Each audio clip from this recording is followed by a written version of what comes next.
And it's finished at Vicarage Road. Watford 1, Southampton 1. A late point in the 96th minute because Healy's on fire. Your defence is terrified. Healy's on fire. Nah. Na na na na na na na na na na na. Yep, first goal for Reece. Finally, it's been a long wait for him, and I'm happy for him. Wow, I mean, stressful afternoon, I'll be honest, at Vicarage Road. 1-1. Southampton weren't exactly pulsating, but it was very frustrating from us as well. Che Adams with the goal for Southampton. It's always Che Adams against us, it seems, especially at Vicarage Road. And yeah, really, it was a cagey start to the game. It kicked off, I have to say as well, really well done from Watford with their pre-match kind of remembering of former Watford player Martin Patchett. So yeah, rest in peace, Martin.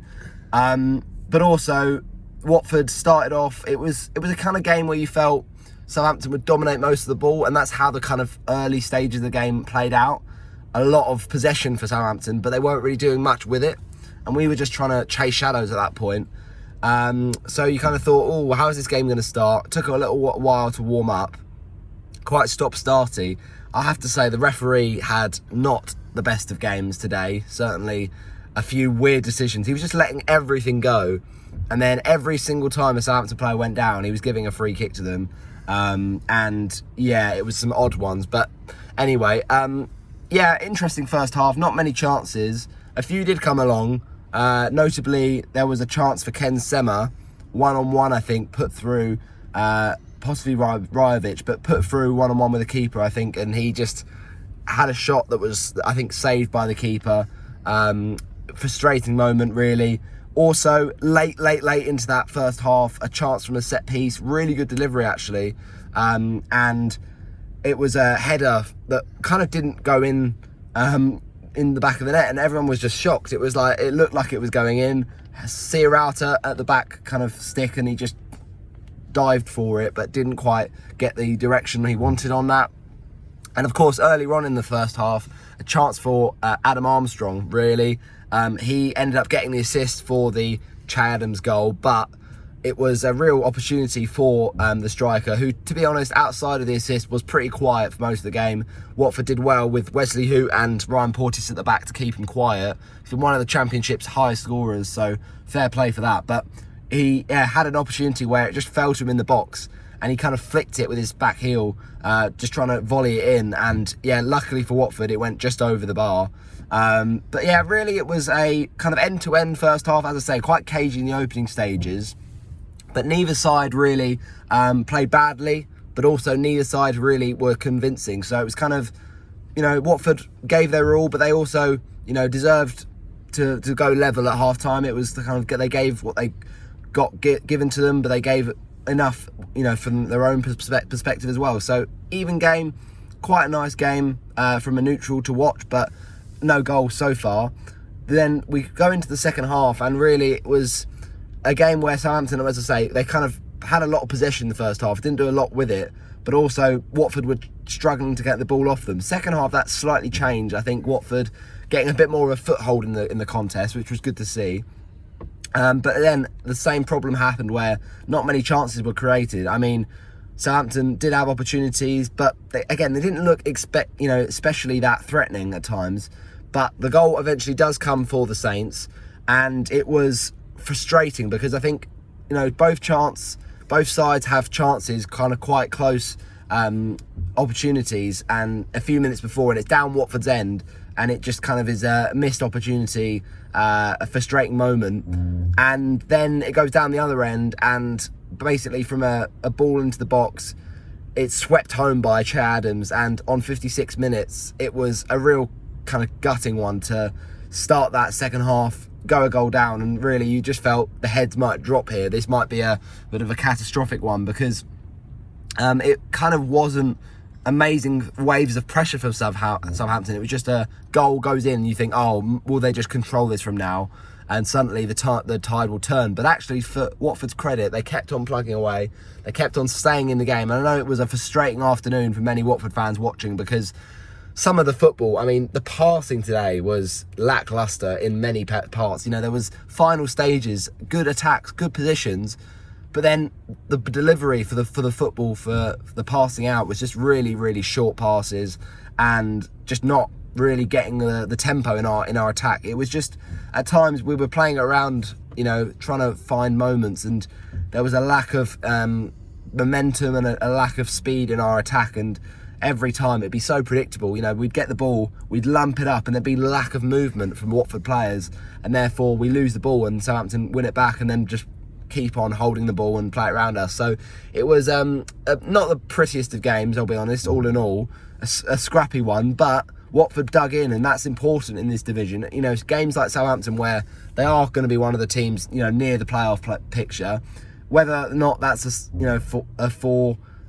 foresight for us, a goal for us this season, it's probably not, because we're looking at the bigger picture here. It's all about building a project, and I've been pleased to see we have an identity back. We've built the foundations for the next few years of what this club can start doing towards, because we're not ready for the Premier League yet. It's pretty evident to see that, but we're now building an identity, and we're building back some sort of base.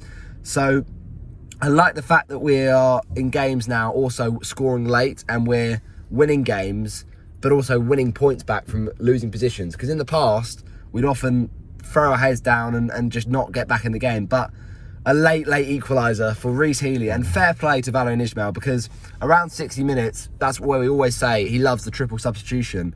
I mean, yeah, it didn't come actually until around a bit later. I think it was around 64, 65 minutes in. We made a few subs. So the subs we made were quite bold, to be honest, but fair play to Valérien Ismael, who, you know, he does make them, and they are kind of risky, but most of the time they do pay off. So one of them was, of course, we took Lewis off, Jamal Lewis, who had a decent game. Him and Andrews were okay, I thought, today. But Lewis came off for Matheus Martins. But to be fair, I was surprised that Ince actually came on before Martins did. Martins came on quite late towards the end, along with Bayo and of course Reece Healey. But yeah, Martins was also coming on, and I thought he would maybe come on a bit sooner, but we brought on Ince instead, who, to be fair, I don't think really struggled to get into the game. He had a couple of good touches, but nothing really that great, and yeah, just not quite the conviction from Ince. So I do want to see him kind of showing more ability to get those returns. But at the end of the day, yeah, some interesting subs. We also then took off Kone. He came off, and we tried to bring on Chakvedadze to just give a bit of kind of attack and flair in midfield. And I think, to be honest, he did make an impact, Chakvedadze. I thought he was quick on the ball, looking good at times, and, you know, was unlucky to not, you know, get something from the kind of goal, because he looked threatening at points. But we kept on plugging away. As I say, that chance for Sierrata was really our main one in the first half. In the second half, we didn't have too many, but other than that Semo one, I think there was moments where just the ball would not drop for us, and often it would just not quite fall. But we kept on plugging away, and that's all we need to do at this division. Even if you don't play well, it's all about grinding out those results. And, you know, we've had tricky fixtures the last few: Norwich, Hull, Ipswich on Tuesday as well. So these are games that, you know, on paper have been tough, but we're getting points against teams around us. So that's really quite encouraging, to be honest, because when you think about how tight the table is at the moment, like, it is tight right at the moment. Like, right now, we're sat in 10th, only 2 points off playoffs. Brilliant. But it's a long season, and there's so many teams that will fancy themselves to finish in those playoff spots. I don't fancy us to do it, but if we can, obviously amazing.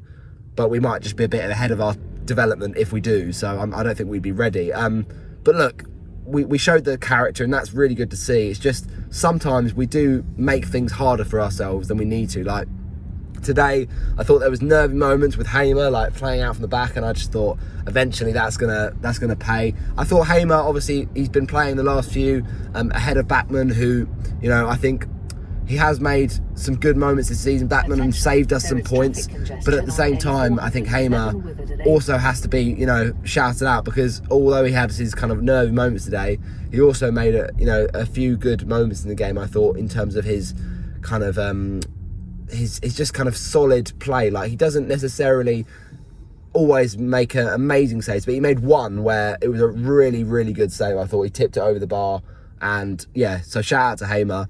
The defence, I mean, playing at fullback, I think Andrews is also, along with Lewis, our best, you know, attacking option. I know that Ngakia played really well, but he's now out injured. So I think ultimately we're looking good when it comes to our attacking fullbacks. We always say this, but what I will say is I thought Sema struggled to get back today, kind of track back. So we need to have more cover for that situation, because at times Walker Peters was getting too much joy out on the wing, on the kind of fullback position. So yeah, we're a little bit overrun there, but it ended up not being too much of an issue. I mean, you had Manning on the other fullback position, and he didn't actually have too many avenues where he exploited, so it was okay in the end. But just one to note, I think, for the future. It'd be nice if we can get Morris back at some point soon. Wesley Hoot, now I have to feel for Wesley, because all game he was getting absolutely destroyed by the Southampton fans. Ex-Southampton player, of course, Wesley Hoot, and yeah, he just was getting absolutely tormented, and I can't understand it. Maybe it was he left the club at Southampton on bad terms or something, or the Southampton players, you know, didn't like him, or, you know, the fans didn't rate him. I don't know. It's really weird, but he was just completely bullied throughout the whole game by those fans, and yeah, I was quite surprised by that, one of their own, but yeah, not anymore, and they didn't like him at all. But I'm just happy that in the end Watford had the last laugh, and, you know, shout out those Southampton fans, because we got the result that we needed. We took away their win, and I think it was definitely deserving of a point, because Watford had good stages for a lot of the game. I know that they, you know, had more possession, Southampton, but we had more chances, Watford did, and I think they did, you know, deserve that. So, you know, first half was even, as I mentioned. Didn't look like a game that Southampton played too well outside of the goal, so a point was fair. And, you know, when we get that goal so late on, 96th minute, you know, the nice little flick on, I have to say, some long balls looking really good towards the end. Like, that's an impressive thing in classic, you know, Rory Delap style, throwing those long balls in. And then it was a kind of set piece, I think, possibly for the kind of late chance. And Bayo really, really well flicked on. A fantastic header, because there was bodies there and he could have got himself hurt, but he just got in where he needed to, and wins a really good header. And then on the volley, it's actually not an easy chance. Now, he doesn't hit the most kind of powerful Reece Healey after he gets subbed on. Great substitutions from Val, fair play. Bayo and Reece coming on, and Rajovic just struggled to kind of impact the game, unfortunately. He's had some good hold up at points, Rajovic, but still not really, you know, collecting that ball as much as we want him to do. But yeah, really good header from Bayo, and a really decent finish, actually, I thought, from Reece Healey. You know, good connection, caught it sweet, and it's not easy to do that on first time. It wasn't the most powerful shots, but it was just, you know, well directed, and, you know, maybe Bazunu will think he could have done better there, but look, still a good finish and a good goal. So really happy for Reece, and it was great scenes, and it feels like almost a win when you get a late equaliser like that. And as I say, I don't think Southampton really merited the 3 points. So yeah, nice. We take that into Tuesday, and hopefully, you know, a bit of momentum comes with that. I think going into Tuesday, we do need to start a bit sooner. Like, it was quite lethargic at points today, and as I said, with passing and, you know, a few of the details, we've got a few things to fine tune, a few things to tweak, which would just make it better. Maybe we give a start to Reece Healey on Tuesday against Ipswich, because, you know, it's 2 games in quick succession. Maybe give Rajovic a rest, because, you know, he worked hard today, I've got to say, Rajovic, even if it wasn't quite where we thought he would be. But yeah, ultimately, Hoot and Porteous was solid at the back. Midfield, I thought Kayembe played quite well today. I think Kayembe is definitely doing well in that role now. I think he brings a lot to that midfield. I think, talking of midfield, we missed Livermore, I thought, today. You know, I don't know whether it was injury or suspension or whatever. I don't know why the reason was he missed out today, but either way, it was kind of missed, because he's been an anchor for us in that midfield, Livermore. And Kayembe's also done that, but solid from Kayembe today. I can't complain with his performance. I also thought Kone was really good. Now, Kone obviously got the early sub. I think a bit unfortunate for him, but Chakfadadze coming on. But Kone, I thought, was really good at just driving with the ball, and he's that link from the defence into the midfield. Like, he gets us up the pitch really nicely, and yeah, I thought was unlucky to not actually score. He had a chance towards the end, I think, of the kind of time when he was on the pitch, and yeah, just kind of, I think he tried to just place it, and it was basically more like a pass, and he didn't get enough behind it. So definitely could have had a goal like to follow up from the Norwich banger that he scored a couple of games ago. So yeah, really encouraged by that midfield. I think it's the right balance now. And Chakvedadze always offers something from the bench, so it's good to see that. Also, I'd say on the wings, not quite the impact we wanted from Asprilla. He just didn't quite look himself today. I think he got muscled off a few too many times and got subbed off. So it is one of those things. I don't think he had his best of games. And then Sema on the other side, as I say, sometimes struggle to track back to help out, Lewis. I think we were a little bit overrun on that right of Southampton's right-hand side and our left-hand side. But yeah, it is one of those things. I think Sema's, it always throws his heart on every game, and he's always putting in 100%, so that it makes it hard for him to have the energy to track back. So he can only do so much. And then, of course, yeah, Rajvic, not his finest of games, but Bio and Healy, great to see them making that impact.